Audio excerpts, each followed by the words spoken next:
special Saturday video for you guys. And as you can tell by the title, to me, got some big ballers on.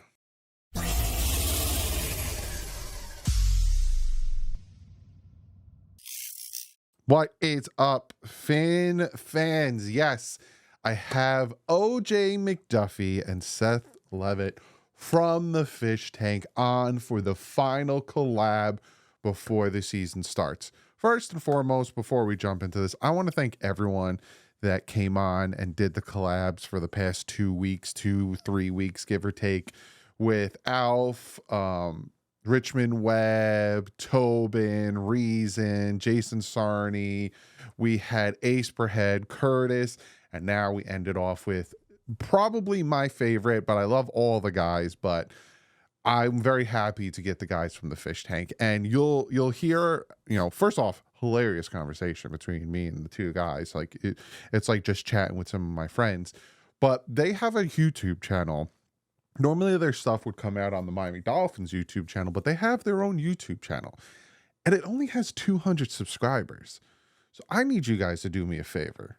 Before you even, you could pause this, just go over, click the name in the title, and just hit that subscribe button. Help the guys out.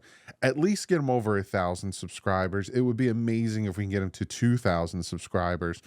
But go over and help them out. OJ McDuffie, been a Dolphin for, how many years? We even talk about that. And you got Seth Levitt, who's been with the Dolphins organization as a reporter, as behind the scenes stuff for a very long time as well. Two great individuals, great humans. Go help them out. They gave me the time multiple times. This is, I think, the second time they've been on the channel, and it's always great to talk to them. They give us a little teaser on some things that are coming up, and I'm definitely going to have to do a reaction and a breakdown to some of that. So go over, check it out. Mean the world to me, and it would mean the world to them. And just hit the subscribe button. You're already watch them when they're on the Dolphins YouTube channel and they have their podcast. Go check it out. But other than that, I'm gonna stop rambling on. We're gonna go to the conversation that me and OJ and Seth had, and I will see you guys probably tomorrow. The vets report on Tuesday, and then camp is open to the public on the 28th. So this is kind of the last week before training camp really goes into full-fledged. So I have a bunch of videos prepared, kind of the rules going into training camp, because there are certain rules when pads can be on, how long they could be on the field, all this stuff with the CBA. I'm going to talk about what I'm looking forward to and what I'm going to be concentrating on going into training camp. A lot of stuff going on. And also I'm going to be doing a live stream. I'm thinking Friday the 26th. I'm going to do a live stream at 7 o'clock. And if you're a Patreon or a member, I'm going to send the link to the Patreon and to the membership tab. And you guys will have the opportunity to come on and chat with me.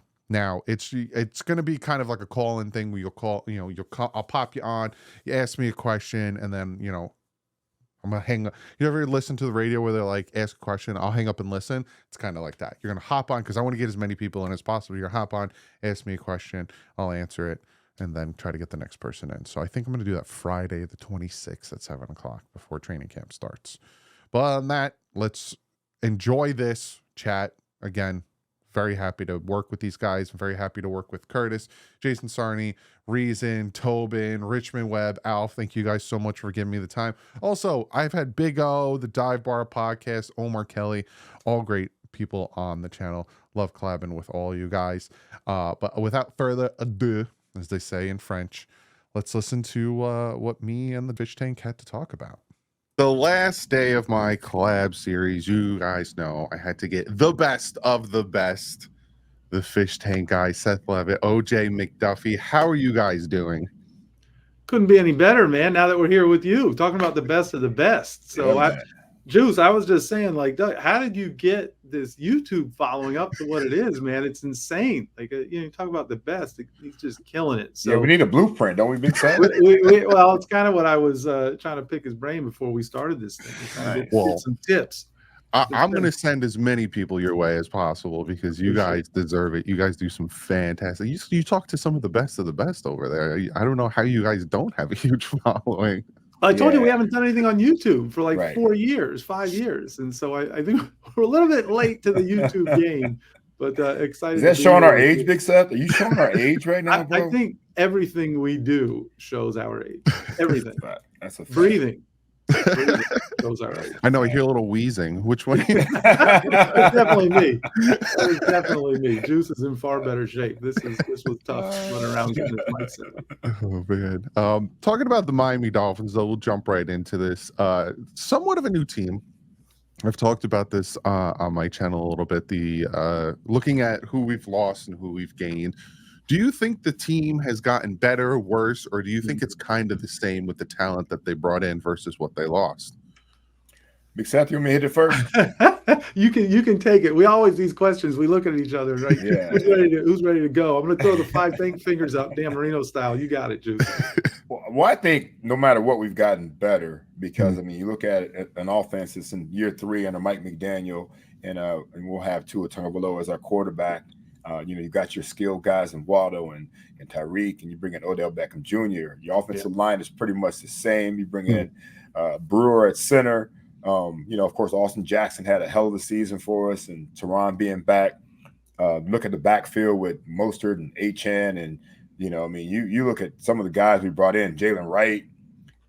You can't expect us to go backwards as an offense for sure. You got to expect us to be a better offense when you look at the guys that have been in the system, the guys you brought into the system, and then you also have year 3 of Tua Tagovailoa with Mike McDaniel as the guy calling the play. So I think the familiarity when it comes to this offense and the players that have been in it, it guarantees that our offense should be better. Only thing that really derailed us a lot of times last year was health, offensive line health and things like that. If we can have that, that the consistency of health and the same number of guys out there. Seth, how many number of offensive line groups we have? Like, it was double digits, crazy number of double different digits combinations. Starting, it was incredible. Yeah, I think it was like 12 or 13. That's They played great. They played really well. And they figured out a way to get it done, man. Butch Berry, big props to him for keeping that line together. And of course, we know Coach Mike McDaniel knows a lot about offensive line play and schemes. And so I think that's already a positive for us. Now, you look at the defensive side, of course, there's some question marks. But we'll see what Anthony Weaver can do with the guys he's brought in compared to the guys that we lost. We know a couple guys that we count on or put on the PUP list already. I've been on the PUP list. I know what that means. Really, these guys are, they're just going to hold them back a little bit until they show that they're ready to go. And I think that's the key for a lot of those guys. And but then, I don't know much until I see the scheme. And I don't see, I see a lot of new guys we brought in on that defense. I love the Calais Campbell pickup. I love Poyer in the secondary.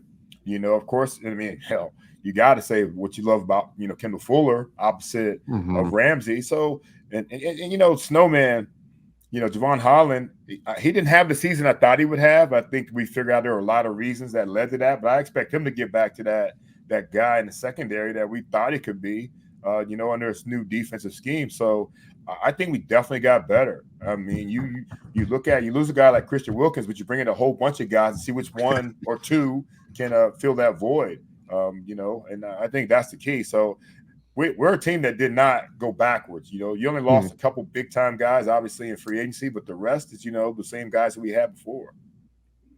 Yeah, I mean, I agree with Juice from that standpoint. And granted, better or worse, all of it's on paper and in theory. You got to go out there and play the games. And you mentioned one of the most critical factors, Juice, is health. But I think just the fact that you've got look, this team is going to go. I hate to say that, right? Because defense is critically important. But ultimately, we know that this team with Mike McDaniel and that track team that they have on offense and Tua, when he's really dealing, this offense can put up a lot of points. And when they get rolling like that, it makes life easier on the defense. And then you can start to see what they're all about. And I think that just like you said, Juice, the fact that this offense now has 3 years in this system, Tua Tagovailoa for the first time in his life. We're not talking about 2 years in a row now, which was, again, I talked about this the other night. Right. The fact that he hadn't had the same play caller for 2 years in a row. His entire career as a collegiate athlete or as a pro, and has had the success that he's had, is incredible. We saw what happened last year when he just had 2 years. Okay, well, I get another year to learn this system. All right, let me just lead the league in damn near every passing category there is, and I'll start in the Pro Bowl. Imagine what year 3 can bring. So that is exciting. Having those guys back is exciting. Having Jalen Waddle know that he's got security now and he's happy, and I think that's exciting. So just those things, a lot of times keeping your own guys makes you better, which brings up, and you mentioned Christian Wilkins. Everybody focused heavily on losing Christian Wilkins and Rob Hunt. And I get it, because those are 2 very good football players. But man, oh man, we see what it would have cost to keep them. And so, like, what is, using Coach McDaniel, one of his favorite phrases, kind of the opportunity cost of keeping those 2 guys, or do you let them go and you can go and sign some other guys? So, I didn't even mention Calais Campbell the other night, Juice, when we were talking about the defense. And so I'm excited to see what this team brings. Better or worse is going to be determined by what they bring to the table. But I do not think by any stretch that there was a step back, as Juice said. Yeah. When I look at especially Christian Wilkins, it's like, we lost really big, like, quality players, but we had a lot of quantity to, counteract that a little bit. And people like to forget that we still have Sealer, who had 10 sacks. He was still very productive. And you locked him up for some time. Exactly. But it's with Sealer, I noticed that, a lot of the comments I read and stuff, it's the chicken and the egg type situation. Was it Christian Wilkins that helped him get 10 sacks, or was it him that helped Wilkins get 9 sacks? And so it's like, I guess we'll find out this year. But we talked about Tua and him taking that next step, and now he's, QB3D over on the West Coast. That's just Tua's MO. It's like, I need to do better here, here, and here. He tends to have this stigma that it bothers me. Like, I think Tua's like 85% there. Like, I think he still has a little bit of a hiccup. Do you think he can get over that hump, which is that end of the year, fourth quarter, clutch situations, needs to make the play? Do you think, now that it is his 3rd year in this offense and he is even more comfortable, do you think he can get over that little hump and we can finally, win a playoff game? He has to. Yeah, right. He has to. Yeah, absolutely. Sorry, Juice, didn't mean to step on you, but I think you got your answer there by the way we both kind of jumped in, and he has to. We need him to. That's it. It's the most important position in all of sports, certainly in this sport. And then when you have a team that has an offense that's built the way this one's built, you have to have your best players rise to the occasion in the biggest moments. And Tua knows that, and he has done it in the past. Yes, he hasn't had he hasn't done it when we've seen those opportunities present themselves. Since he's been a Miami Dolphin, but there's a lot of gray area there. There's a lot of extenuating circumstances. Last year was an opportunity and a collection of guys. He wasn't the only one, just didn't bring their A games when we needed them to do so in the biggest moments. Can he do it? I believe that he can. Will he do it? That remains to be seen. But if the Miami Dolphins are going to be the team that we want them to be, that the organization wants them to be, they've invested a lot in building this team, Tua is going to have to be able to take that next step. Yeah. Well, I'm excited. That's it, man. Like you said, Seth, the number one position in sports is the quarterback. Yep. There's other sports you talk about that where the power forward might be the guy, the point guard might be the guy, the third baseman might be the guy, but when it comes to sports, there's no bigger, more important position than that quarterback position, man. You've seen it. You've seen all the success that the teams that have won it all. What they've had is they've had a quarterback, and what they've also had is a head coach. That quarterback head coach combination is critical. That synergy that those guys seem to have has always led to success, and that's the key in the NFL. And I think that synergy that Mike McDaniel and Tua have is starting to get there. 2 years, 3 years. A lot of these guys didn't get it done until 2 or 3 years into it, sometimes 4, whatever it might have been. Now we're in year 3. I can only imagine what they've done the last couple of years to go to an exponential point. Mayonnaise word, Big Seth, to exponentially get better, compared to what they've done before. Look, that first year in that offense, I don't think hardly anybody knew what was going on, including Tua. Only one that we talked about this the other night. The only one that knew what was going on was Mike McDaniel and River Craycraft. You know what I mean? And the rest of them were just trying to figure it out. Now you had the last year, and you see the development, how the offense got better. Now year 3, you go into the offseason and you start, you know a lot of most of the offense, and then you start perfecting that, and then you can add on. You can add so much stuff in year 3 as a coordinator and head coach and Mike McDaniel, as well as the players that have been in the system. There's the whole thing with this team is that we play so well at home. Yeah. And that's going to be the key to this team. But the reason we play so well at home is because we're allowed to do so many things that we enjoy doing. Shifts, motions, cadence. Those are things that kill teams that come in here and try to play defense against this team. We'll put up a 30-burger against anybody any day at home because of that being in that situation, and because we have that home field and the crowd noise and everything about it gives us opportunity to do whatever we want to do. When we go on the road, it becomes a problem because you've got a lot of motions, you have a lot of shifts, you have some wordy plays that make it difficult on the road sometimes. So the whole key, honestly, is to make sure everything comes through Miami. Seth and I don't like to travel like that, especially in the wintertime anyways, man. So make it come through Miami. Make it come through Miami, and we'll all be happy, Yeah, it's a great point. And Douglas, you also brought up a really good point when you discussed the offseason work that Tua is doing. Mm-hmm. I think that is critical because we're sitting, hey, he has to, we need him to. Mm-hmm. And he knows that. Obviously, Tua knows that because every year you have seen that he has added things to his offseason work and to his preparation and to trying to be the best version of himself. And that tells you the type of person he is, tells you the type of player he is. It tells you why guys respect him in the locker room is because he's putting that work in. And so typically, if you have talent and you work your ass off, you start to see results. So I am absolutely optimistic.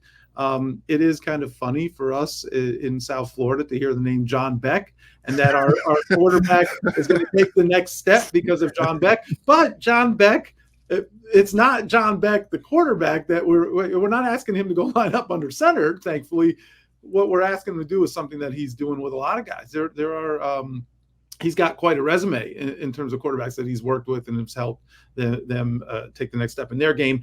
Mm-hmm. And the idea that John Beck knows exactly what Mike McDaniel wants for his quarterback. That cannot be, because if he was out here teaching something that was completely different than what they needed here, it's like, okay, what's going on here?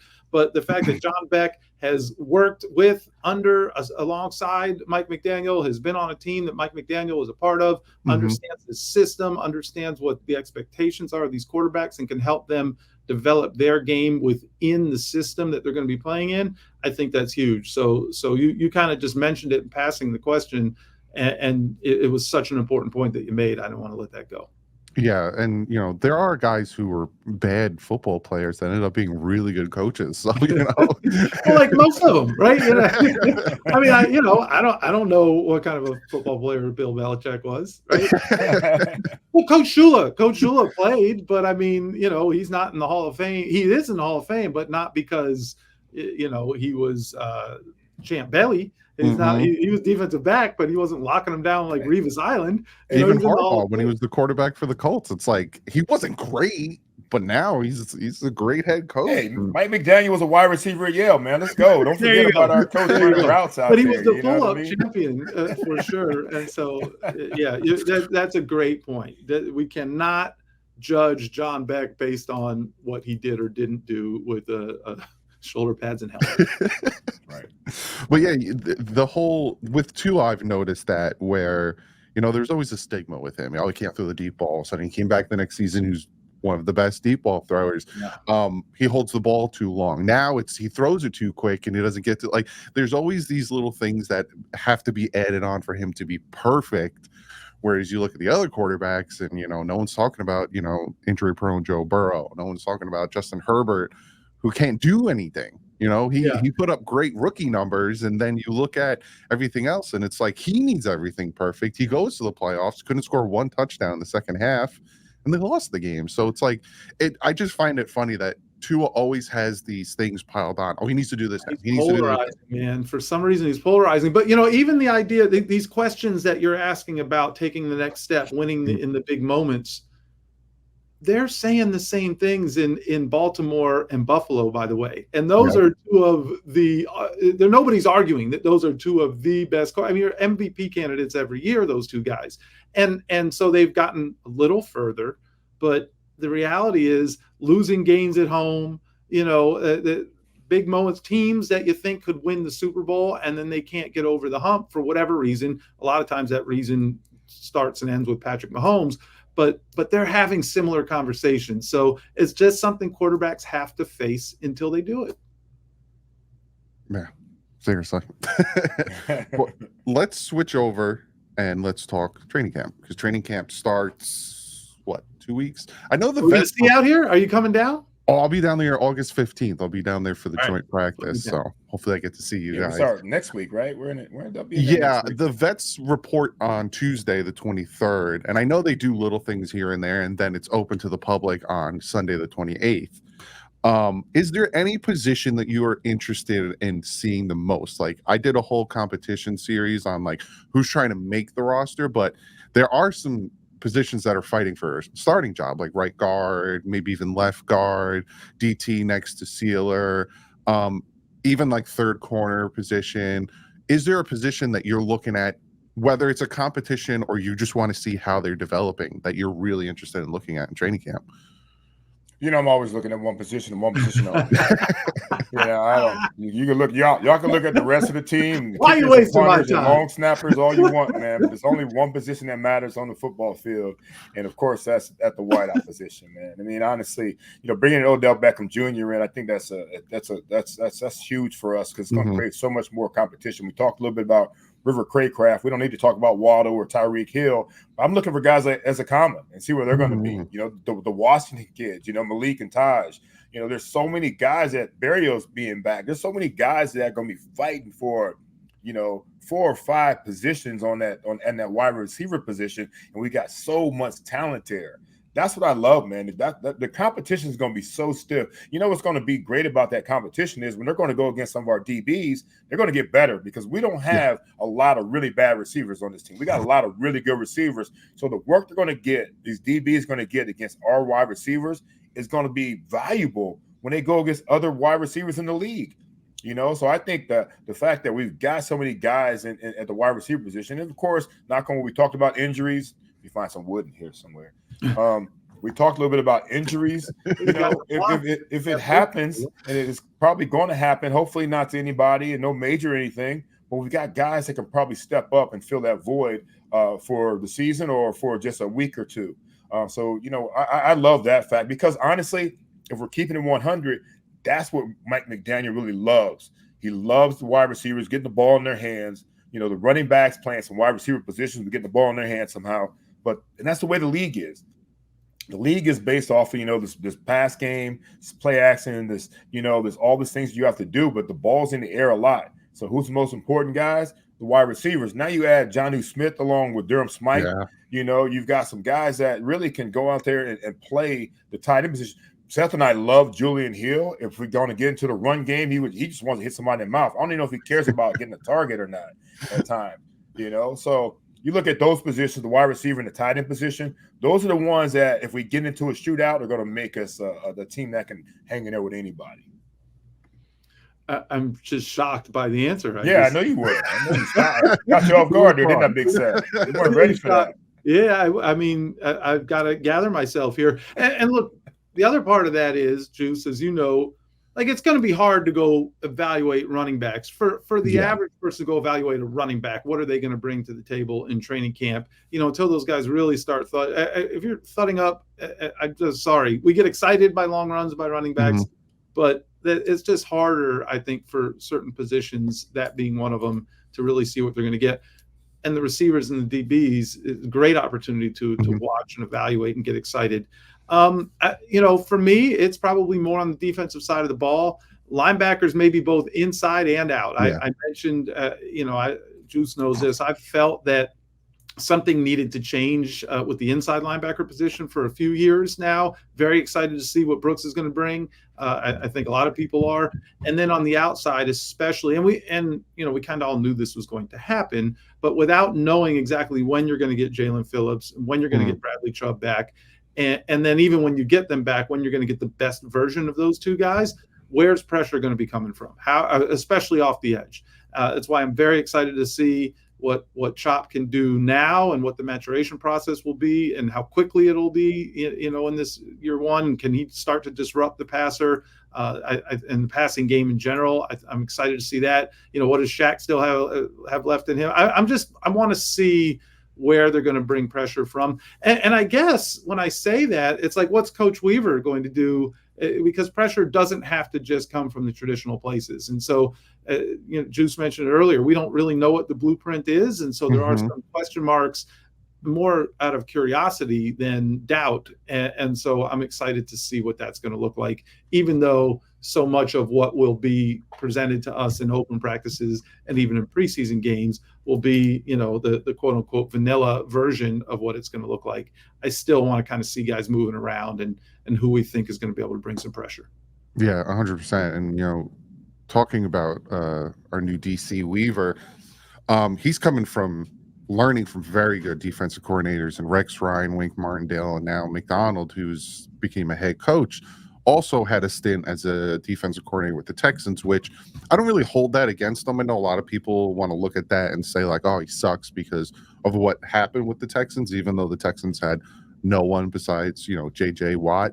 But you look at what he was bringing to the Dolphins, and, it normally takes with the new system like about 4 weeks to get acclimated. But you see he brought Calais Campbell over, who's used to his style of defense.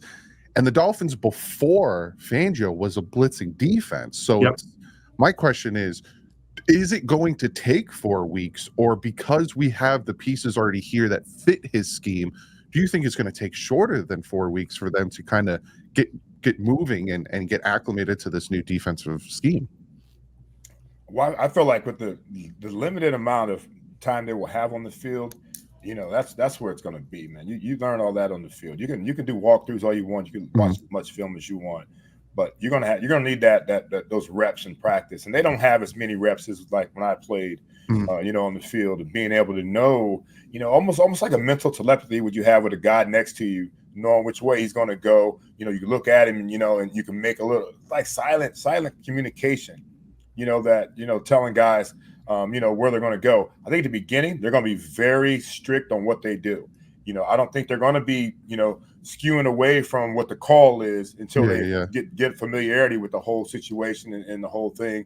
And they'll look at, after they've got some reps, they'll look at film like, and one of the D linemen might say, well, I could have done this, and tell the linebacker, well, I know, but here's what we're supposed to be doing.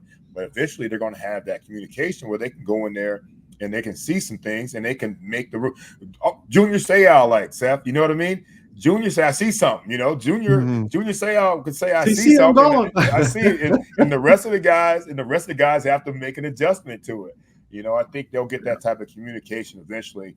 And some guys that know the system a little bit will help out the guys that don't. But every time you get a new system, it's going to take that time you're talking about, Dougley. So it might be that 4 week, but hopefully it's the 4 weeks during training camp, 2 weeks during the preseason, and then by week 2 of the regular season, we're rolling.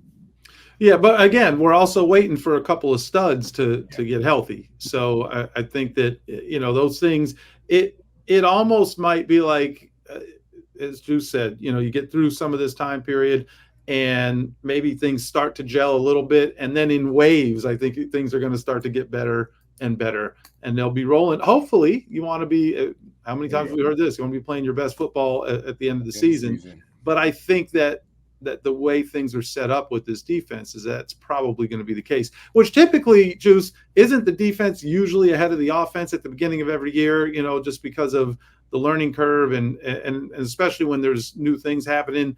Like, he doesn't even like that I'm saying this. Well, why, Big Seth? Because they cheat, man. The defense always cheat. In training camp and all, they cheat, man. They get the plays. They know there's no holding calls out there in practice. There's some referees, but they're not calling anything. Yeah. So they get away with a lot of stuff, man. So stop giving the defense so much credit, man, all the time. So we'll throw that one out the window. Last question I got for you guys, because you talked about the end of the year, how important it is. And some people look at the end of our schedule, those last 6 games, and they don't like it. Me, on the other hand, I'm the type that, you know, you want to be the best, you got to beat the best, you got to prove it. I don't want to limp into the playoffs. So I like the fact that we're going to Cleveland, we're going to Green Bay, all that stuff. Now, I got a two-parter. One, how do you guys feel about the end of the year? Do you agree that you like, you know, the test? And it could be completely different. A lot of people, that's the other thing. We can go to the end of the year and Deshaun Watson might not even be starting for Cleveland. They, you know, Right. it could be anything could happen. And the other thing is, why do the Dolphins struggle so much on the road and in the cold? That's more for Juice to answer, but there's your two-parter. Well, you know what? I mean, I love playing the best schedule. You want to be playing your best football, like Seth talked about at the end of the year, and you want to be playing against the best team, so you know where you stack up going into those games, and hopefully going into those games healthy. And you hope you go in there proving that you can play in inclement weather if need be. The bottom line is this, though: bring it through Miami. You know what I mean? Get it taken care of through November, early December, and make sure people have to come through Miami. That's how teams win it. You know, of course, we've seen some teams. We saw the Giants when they went on the road, and you know, when they won their Super Bowl and did some things. I think Baltimore did the same same type of deal. But and Kansas City last year just did it. Yeah, just did it as well. But for the most part, most of these teams go back to the Patriot days and all that. It came through New England. Yeah. And that's the whole key, man. So, you know, nobody likes playing in the cold weather. And I promise you that. I've been to some Buffalo games, man, where I was playing against Buffalo, and them dudes came out there in shorts and T-shirts, and right away, half our team was shook. You know what I mean? Like these dudes are crazy. What is wrong with these dudes? You know what I mean? You know what I mean? I'm from Ohio. I played in Pennsylvania. I didn't care about the weather. But once you get used to it down here, you know, it's kind of hard to go up there, and guys are looking for parkas, they're looking for hot seats, you know, and not worried about what's going on between the lines. But we've got some guys that have played in some bad weather. We've got some guys that have played in some tough games. You look at that defense. I mean, you talk about some of the guys. You talk about Poyer. You talk about Campbell. You know, you've got some guys in that defense that have played in nasty weather. They won't care. You know, and I think it's more important for the defensive guys at times, because defensive guys are the ones that have to hit people. You know, offensive guys can take a knee, basically, or get out of bounds. Defensive guys got to be not to get hit, right? Yeah, they got to be willing and able to hit somebody when it's cold outside, man, and that's when it stings the most.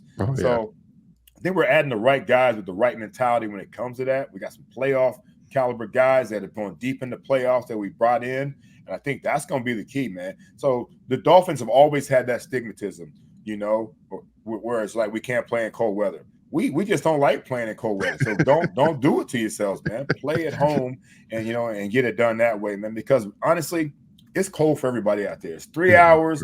You know, I was sweating in the cold weather because the guys that are playing, it doesn't matter much. It's not cold when you're playing. The guys that aren't playing a lot are the ones that have bigger problems, you know, staying warm and staying focused. But the guys that are playing, hell, that's no big deal for them. Shouldn't be, at least. Shouldn't be. Right. Shouldn't be.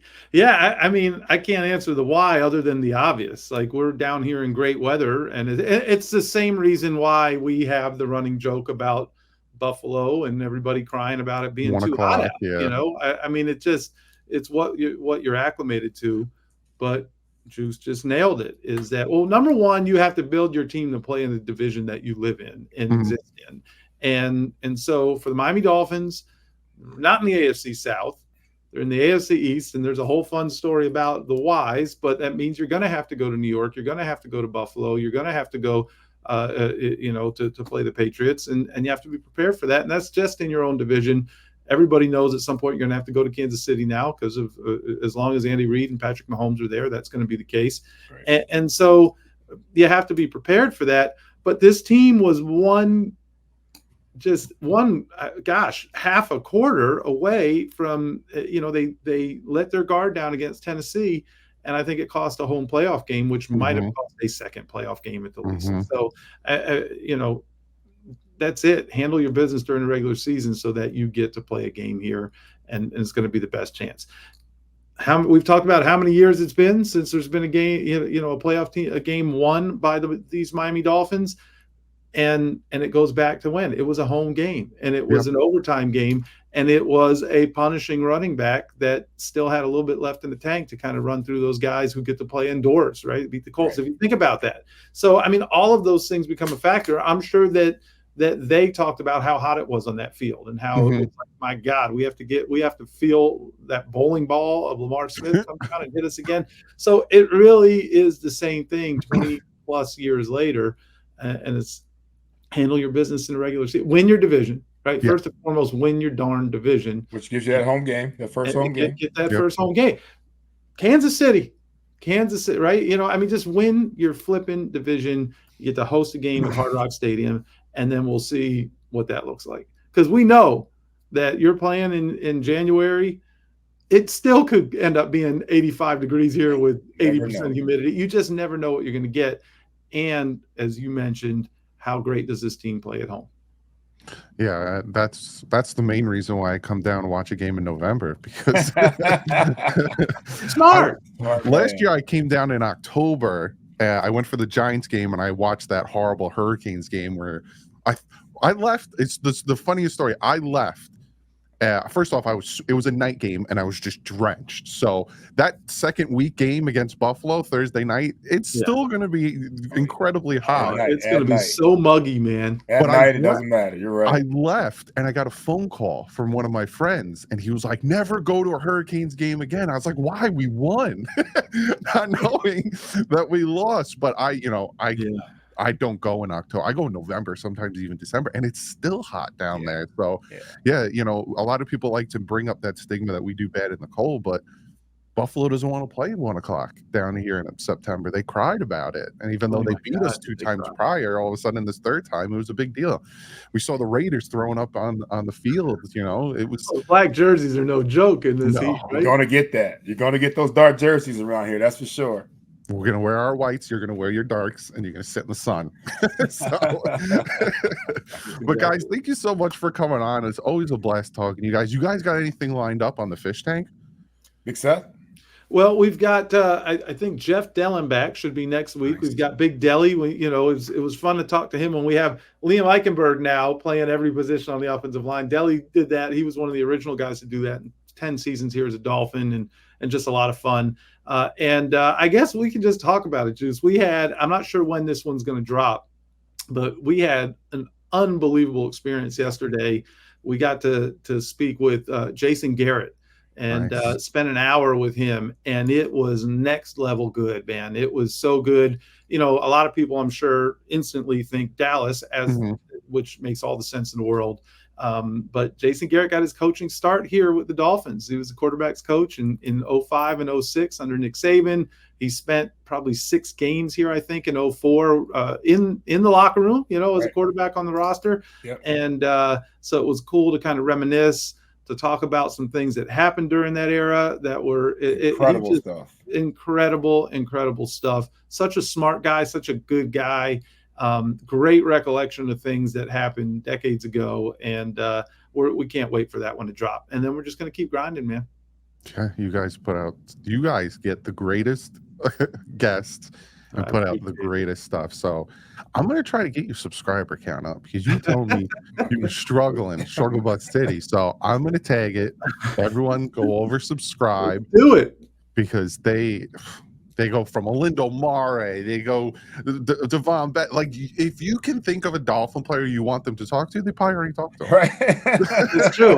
That's what it is. We got to put the catalog up there and then just let people go find it. But again, this YouTube, I need to sit with you off air here and just learn a little bit about how you built your YouTube channel, because this is just new. Yes, I am an old guy. I'm talking about this new YouTube thing. It's new to us because we're like, what do we need YouTube for? When we started, we were all audio, man. So we just didn't touch it.